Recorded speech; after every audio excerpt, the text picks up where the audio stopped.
बिस्मिल्लाहिर्रहमानिर्रहीम। अस्सलाम वालेकुम। आप देख रहे हैं और सुन रहे हैं हुदा लाइब्रेरी। सबसे पहले तो मैं आपसे माफ़ी मांगना चाहूँगी कि बराए मेहरबानी अगर आप में से किसी को भी मेरी कोई भी बात बुरी लगे तो मैं आपसे माज़रत चाहती हूँ। और दूसरा कि मैं अल्लाह से भी माफ़ी मांगती हूँ। मेरे दिल में भी खौफ खुदा है। मुझे मालूम है कि लड़कियों की तादाद, लड़कियों का ज़्यादा पैदा होना या कम पैदा होना, अल्लाह चाहे किसी को लड़की दे या लड़का दे या जो भी दे, वो अल्लाह की मर्ज़ी है, मेरे हाथ में नहीं है।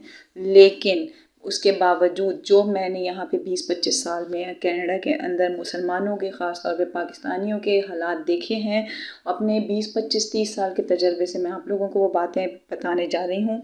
कुछ उम्मीद है कि आप लोगों को पसंद भी आएगी, तो प्लीज़ मुझे ज़रूर कमेंट्स करके बताइएगा।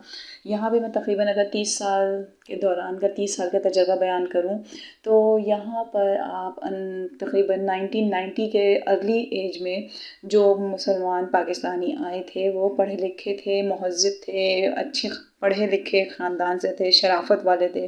वो उनका जो ताल्लुक़ था वो सिर्फ़ स्कूल, कॉलेज, यूनिवर्सिटी से तालीम हासिल करके कनाडा आ गए थे। तो उनके अंदर ऐसी कोई ख़राबी नहीं थी। और उसके अंदर लड़कियां भी शामिल हैं। जो लड़कियां थीं आई थीं वो भी बहुत अच्छे, शरीफ, साफ़ सुथरे घरानों से पढ़ी लिखे, महज़्ज़ब थी। वो लोग तकरीबन बहुत मोहब्बत से उन लोगों ने अपना घर बसाया। लेकिन आज अगर मैं 2024 की बात करूं तो आप कनाडा के किसी भी मुसलमान पाकिस्तानी के घर में जाएं तो आपको कम से कम 3 और ज़्यादा से ज़्यादा वो अल्लाह की रहमत बहुत मिलेंगी आपको। और सारी की सारी जवान हो चुकी हैं। और तकरीबन मैं अब आपको अगर इसका साइंटिफिकली और फिज़िकली, मोरली, बायोलॉजिकली रीज़न बताऊं तो सबसे पहले बात तो ये है कि पाकिस्तान की मुसलमान जो मर्द और औरतें हैं वो गलत ताल्लुक़ या गुनाह का काम नहीं करते। उनको जो भी काम करना होता है वो ये ताल्लुक़ सिर्फ़ अपने मियाँ बीवी के साथ ही बनाते हैं। तो यहाँ के जो मर्द थे वो आके उन्होंने फैक्ट्रियों में जॉब की, इधर उधर काम किया, फिर वो थके हारे जब घर जाते थे मेहनत करके, तो अपनी बीवियों से जब वो ताल्लुक़ बनाना चाहते थे तो उनकी बीवियां जो हैं, जो सख्त शराइत उनके सामने रखती थीं, जैसे कि ये घर मेरे नाम कर दो या मुझे डायमंड का सेट दिला दो, अपने माँ बाप को छोड़ दो। तो मर्द अपनी ख्वाहिश पूरी करने के लिए उसके प्रेशर में आ जाता था। ये तो एक साइकोलॉजिकली रीज़न है। जब अब मैं आपको इस्लामिकली रीज़न बताती हूँ। हज़रत अली ने कहा कि जब मर्द हल्का और औरत भारी हो जाती है तो बेटियाँ होती हैं। तो इस कंडीशन के अंदर मर्द जो है वो एक तरह से कमज़ोर हो जाता है उस औरत के हाथों, और वो अपनी ख्वाहिश पूरी करने के लिए उसकी तमाम ऐसी अनवांटेड और वांटेड जो डिमांड्स होती हैं, जो कि गलत भी हो सकती हैं, सही भी हो सकती हैं, वो मान देता है, जिसका लॉन्ग टर्म पे रिज़ल्ट बायोलॉजिकली तौर पे ख़तरनाक हो सकता है। वो उसको कोई भी बीमारी दे सकता है या आप। और तीसरी बात अगर मैं ये कहूँ कि रूहानी तौर पे पाकिस्तान के जो मर्द हैं या औरतें हैं वो आजकल टीवी के अंदर खूब घुसी हुई हैं। उनको हर मर्द, हर औरत जो है अच्छी लगती है। औरत को हर नया यंग जवान हीरो अच्छा लग रहा होता है और मर्द को हर आने वाली नई लड़की अच्छी लग रही होती है। जो कि आपका जो बच्चा है, जो कि इस दुनिया में भी आने वाला है, उसके ऊपर इफ़ेक्ट डाल रहा होता है।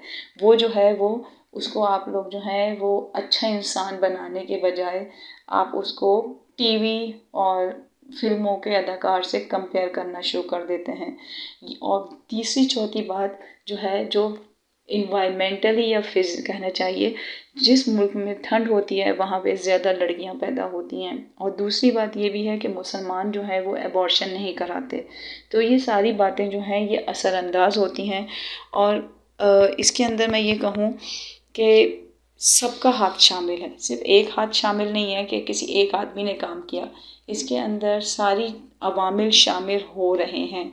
क्योंकि जो औरतें अपनी शौहर की बात मानती हैं या जो शौहर अपनी बीवी की बात मानते हैं, उसमें से कोई एक हावी होता है और एक जो है वो नीचे बिल्कुल उसको टॉलरेट कर रहा होता है या उसको बस बर्दाश्त कर रहा होता है कि नहीं, घर तो बचाना है, घर तो चलाना है, अब क्या होगा।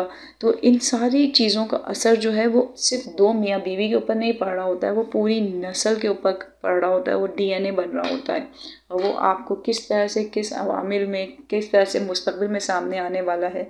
तो ये तो वो बातें हैं। क्योंकि यहाँ पे जो अलग किसी की क्या मिसाल दूँ, दूसरे जो लोग हैं वो तो बाहर जाते हैं, गलत काम करके आ जाते हैं, अपनी ख्वाहिश पूरी करके आ जाते हैं।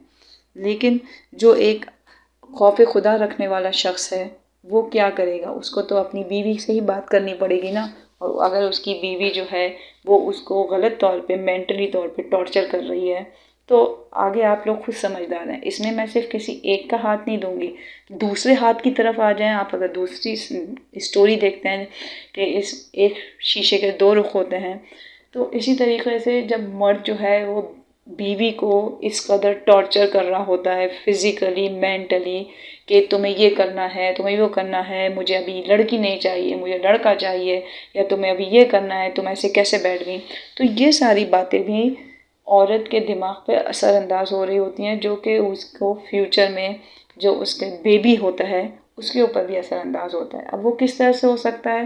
وہ کسی بھی سائیڈ ایفیکٹ میں جا سکتا ہے۔ تو میرا جو خاص مقصد تھا یہاں پہ یہ بتانا کہ ابھی جو 20-30 سال کے اندر کینیڈا کے اندر مسلمان پاکستانیوں کے گھر میں ہر گھر کے اندر 3-3 4-4 لڑکیاں بیٹھی ہوئی ہیں اور سب کی سب جوان ہیں، اور تو اس کا ایسا کیا وجہ ہوئی ہے؟